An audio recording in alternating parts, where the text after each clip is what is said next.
اگر تم فرار ہونے کی کوشش کرو گے تو تمہارا عیار ذہن اس کے لیے رستے تلاش کرے گا اور مزید عیار ہو جائے گا، اور تم ذہن کے جال میں مزید پھنستے چلے جاؤ گے۔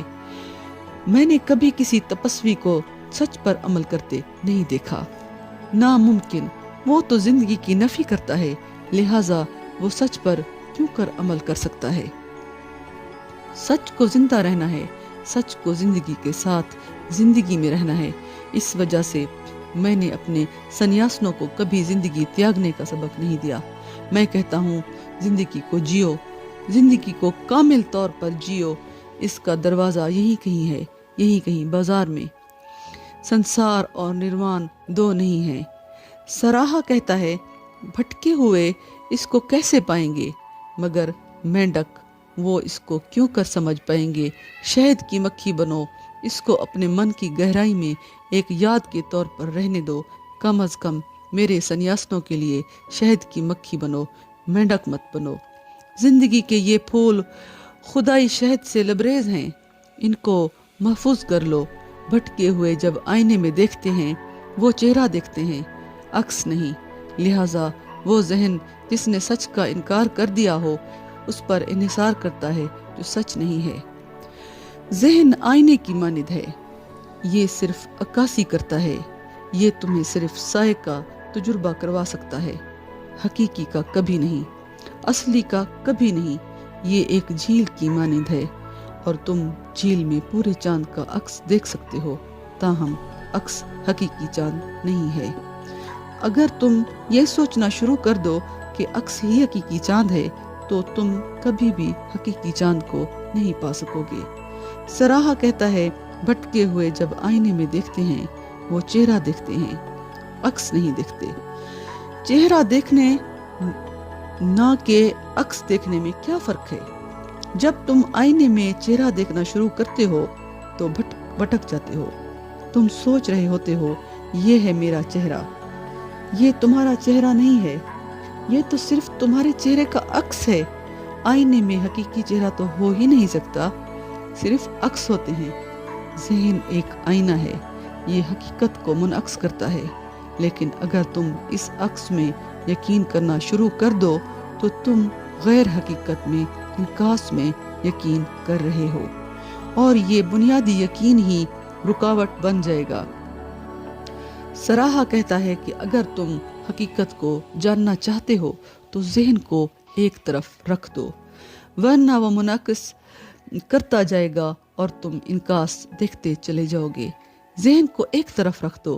اگر تم واقعی حقیقی کو جاننا چاہتے ہو تو پھر انعکاس کے خلاف جاؤ۔ مثال کے طور پر، تم پورے چاند کا عکس جھیل میں دیکھتے ہو۔ اب تم چاند کی جستجو میں کہاں جاؤ گے؟ کیا تم جھیل میں چھلانگ لگاؤ گے؟ کیا تم چاند کو ڈھونڈنے کے لیے جھیل میں گہرا غوطہ لگاؤ گے؟ تب تم اسے کبھی بھی نہیں پا سکو گے۔ ہو سکتا ہے اس کام میں تم اپنا آپ کھو بیٹھو۔ اگر تم واقعی حقیقی چاند کو دیکھنا چاہتے ہو تو پھر انعکاس کے خلاف جاؤ۔ کتر کی شکل میں، اس کی متضاد سمت میں، تو تم چاند کو پا لو گے۔ ذہن میں مت جاؤ، کتری شکل میں ذہن کے متضاد جاؤ۔ ذہن تجزیہ کرتا ہے، تم اسے ترتیب دے کر نظریہ قائم کرتے ہو۔ ذہن منطق میں یقین رکھتا ہے، منطق میں یقین مت کرو۔ ذہن بہت حسابی ہے، ذہن بہت عیار ہے، تم معصوم ہو۔ متضاد سمت میں جاؤ۔ ذہن ثبوتوں کی، وجہوں کی بات کرتا ہے، ثبوتوں اور وجہوں کی بات مت کرو۔ یہی مطلب ہے اعتماد کا۔ متضاد سمت میں جاؤ۔ ذہن ایک بہت بڑا شک پیدا کرنے والا ہے۔ اگر تم شک کرو گے تو تم ذہن میں چلے جاؤ گے، اگر تم شک نہیں کرو گے تو تم ذہن کے خلاف جاؤ گے۔ شک مت کرو، زندگی جینے کے لیے ہے، نہ کہ شک کرنے کے لیے۔ زندگی پر اعتماد کرو، اعتماد کے ہاتھوں میں ہاتھ ڈال کر چلو، تمہیں حقیقت مل جائے گی۔ شک کے ساتھ جانے سے تم گمراہ ہو جاؤ گے۔ حقیقت کی تلاش ذہن کی متضاد سمت میں تلاش ہے، کیونکہ ذہن تو ایک آئینہ ہے، یہ منعکس کرتا ہے، اور ذہن کو ایک طرف رکھنا ہی وہ ہے جس سے کہ کل مراقبہ متعلق ہے۔ خیالات کو ایک طرف رکھنا، سوچنے کو ایک طرف رکھنا، ذہنی کیفیت کو ایک طرف رکھنا ہی وہ ہے جس سے کل مراقبہ متعلق ہے۔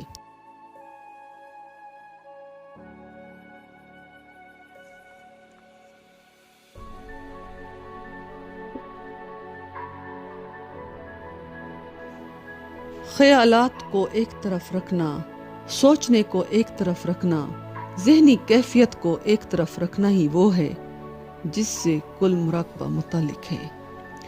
جب تم حقیقت کو بنا انعکاس تخیل کے طور پر دیکھ سکو تو جان لو کہ سچ وہاں موجود ہے، پھر تم بھی سچ ہو اور باقی سب بھی سچ ہے۔ ذہن سراب، دھوکہ دہی اور خواب دیکھنے کا ایک عظیم شعبہ ہے۔ گرچہ پھول کی خوشبو کو چھوا نہیں جا سکتا، یہ سب سرایت کرنے والا اور فوری طور پر قابل ادراک ہوتا ہے۔ لہٰذا اپنی ہستی میں بے وضع ہونے کی وجہ سے صوفی حلقوں کے چکر کو پہچانو۔ یہ ایک عظیم سوتر ہے۔ گرچہ پھول کی خوشبو کو چھوا نہیں جا سکتا، تم پھول کی خوشبو کو کسی طور بھی چھو نہیں سکتے۔ یہ سب سرایت کرنے والا اور فوری طور پر قابل ادراک ہوتا ہے۔ اگر تم اسے سونگھ سکتے ہو تو تم اسے دیکھ نہیں سکتے، لیکن تم اسے سونگھ سکتے ہو۔ یہ تمہارا احاطہ کر لیتی ہے، تم اسے چھو نہیں سکتے۔ یہ محسوس باللمس نہیں ہے، یہ چھوئی نہیں جا سکتی۔ اور اگر تم حساسیت کو سچ جاننے کا معیار بناؤ گے تو پھر تم کہو گے کہ یہ سچ نہیں ہے۔ سچ ناقابل سوچ ہے۔ اگر تم سوچو گے تو تم اسے کھو دو گے۔ سچ کا تجربہ کیا جا سکتا ہے مگر اسے جانا نہیں جا سکتا۔ سچ کو ذہن نشین کیا جا سکتا ہے لیکن اس کا نتیجہ نہیں نکالا جا سکتا۔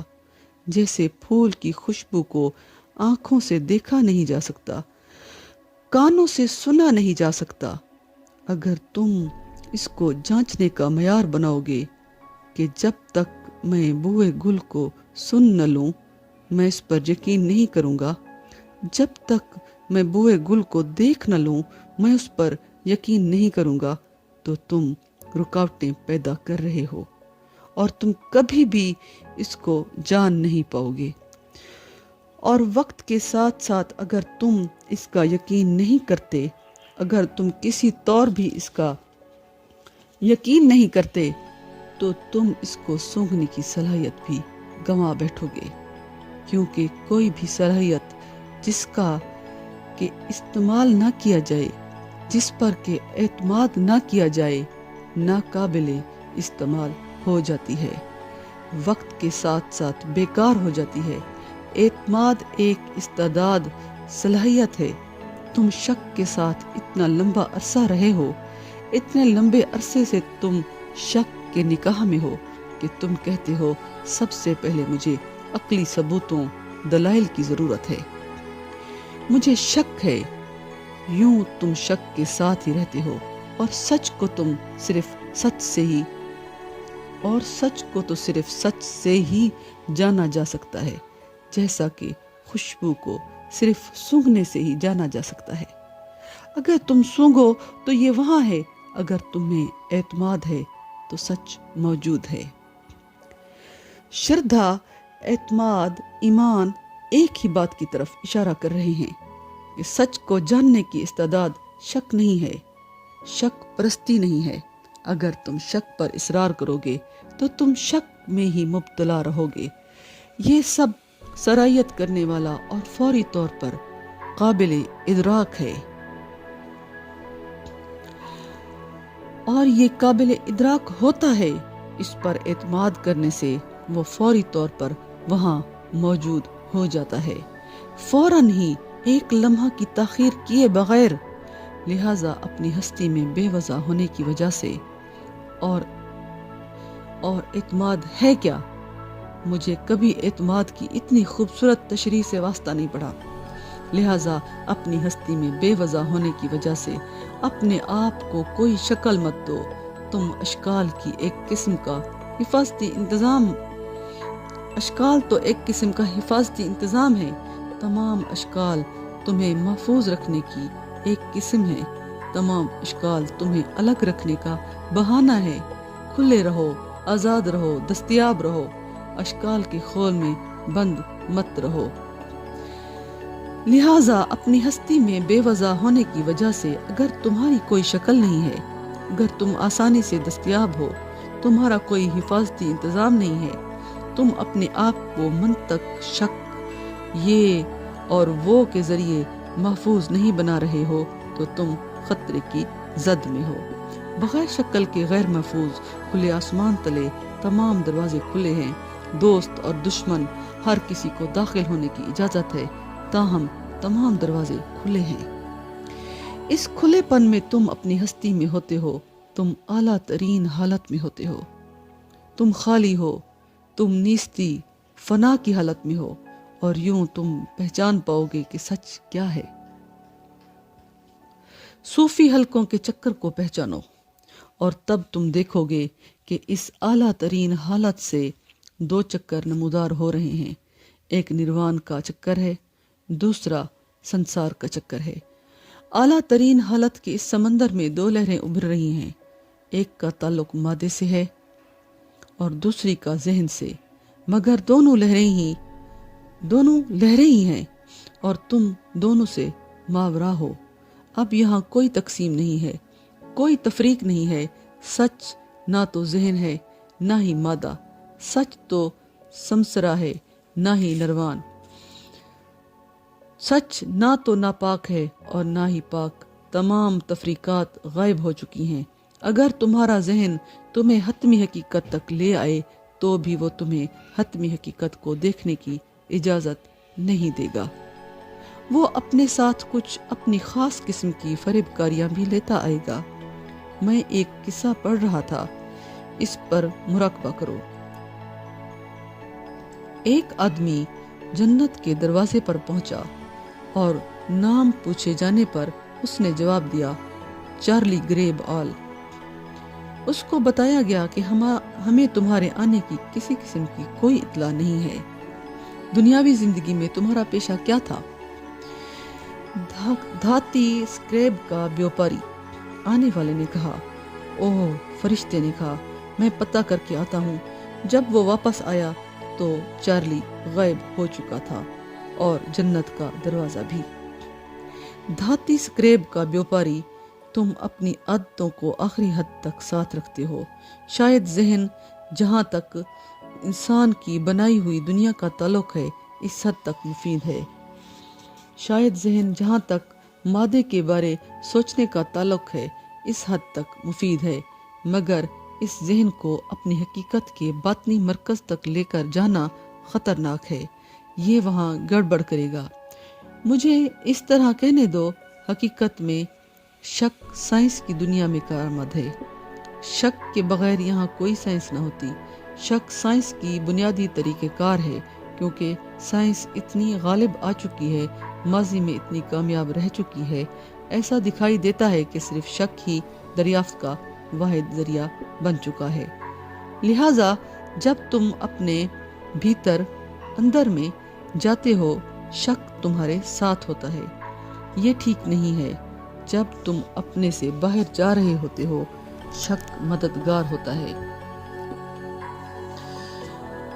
شک پر کم سے کم اعتبار کرو، کم سے کم شک کرو، اور اس پل کو آنے دو جب کوئی شک باقی نہ رہے۔ لا شک کی اس کیفیت میں تم مرکز میں ہوگے۔ اگر تم خارجی دنیا کو جاننا چاہتے ہو تو اعتماد مددگار ثابت نہیں ہوگا۔ ماضی میں مشرق میں یہ بھی ہو چکا ہے، ہم نے اعتماد کے ذریعے باطنی حقیقت کو جانا، لہٰذا ہم نے سوچا کہ ہم اعتماد کے ذریعے سے سائنس کو بھی تخلیق کر سکتے ہیں۔ ہم سائنس کو تخلیق کرنے کے کبھی بھی قابل نہیں تھے۔ مشرق میں ہم کوئی بڑی سائنسی تخلیق نہیں کر سکے۔ اس کے بارے میں کہنے کو کچھ بھی نہیں ہے، کچھ بھی نہیں، کیونکہ ہم اعتماد کے ساتھ اپنے بھیتر داخل ہوئے تھے۔ ہم نے سوچا اعتماد ہی دریافت کا واحد طریقہ ہے۔ یہ غلط تھا۔ ہم نے اعتماد کو خارجی معروضی اشیاء پر آزمانے کی کوشش کی اور ہم ناکام رہے۔ جہاں تک سائنس کا تعلق ہے، اس میں مشرق کو ناکامی ہوئی ہے۔ مغرب نے شک کے توسط سے سائنس میں کامیابی حاصل کی۔ اب پھر وہی فریب کاری۔ وہ سمجھتے ہیں کہ شک ہی صحیح اور جاننے کا معتبر طریقہ ہے۔ ایسا نہیں ہے۔ اب اگر تم شک کو باطنی دنیا میں آزماؤ گے، تم اس طرح یقینی طور پر ناکامی کا سامنا کرو گے جیسے کہ مشرقی سائنسی نمو میں ناکام ہوا تھا۔ اشیاء کے بارے شک اچھا ہے، داخلی کیفیت کے بارے اعتماد اچھا ہے۔ اگر تم اپنے مرکز سے دور اپنے دائرے کی طرف جا رہے ہو تو شک اچھا ہے۔ اگر تم اپنے مرکز کی جانب اپنے دائرے سے دور جا رہے ہو تو اعتماد اچھا ہے۔ اعتماد اور شک دو پروں کی مانند ہیں۔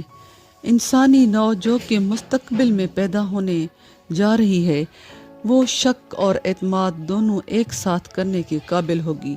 یہ ایک بہت بڑا امتزاج ہوگا، مشرق اور مغرب کا امتزاج، سائنس اور مذہب کا امتزاج۔ جب آدمی شک اور اعتماد دونوں کا اہل ہوتا ہے، جب شک کی ضرورت ہوتی ہے، جب وہ خارج کی طرف جا رہا ہوتا ہے تو وہ شک کرتا ہے، اور جب اعتماد کی ضرورت ہوتی ہے تو وہ شک کو ایک طرف رکھ کر اعتماد کرتا ہے۔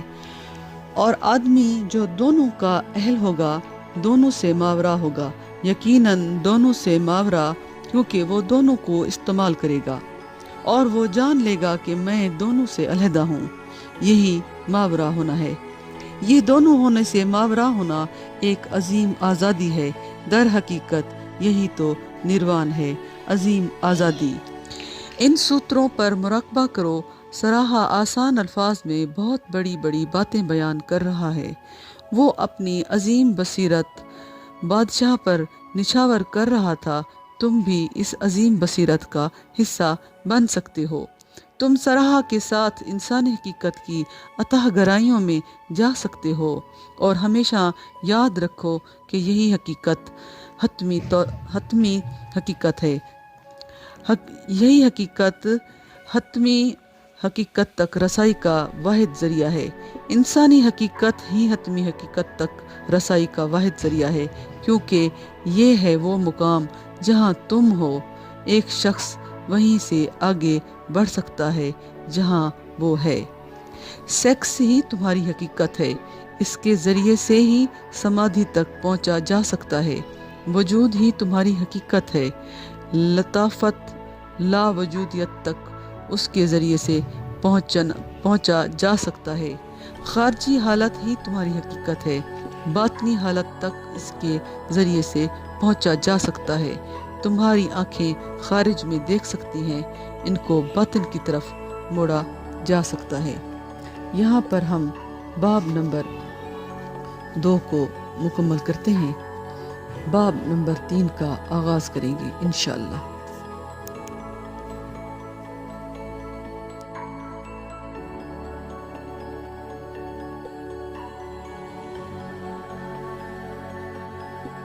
آئیے کتاب نروان کا دروازہ کے باب نمبر 3 کی جانب بڑھتے ہیں۔ عنوان: محبت میں سچے رہو۔ پہلا سوال: میں ایک مینڈک ہوں۔ میں جانتا ہوں میں ایک مینڈک ہوں، کیونکہ میں تاریکی میں گہرے سبز رنگ کے پانی میں تیرنا اور کیچڑ میں لت پت ہو کر اچھلنا کودنا پسند کرتا ہوں۔ اور ویسے شہد ہے بھی کیا؟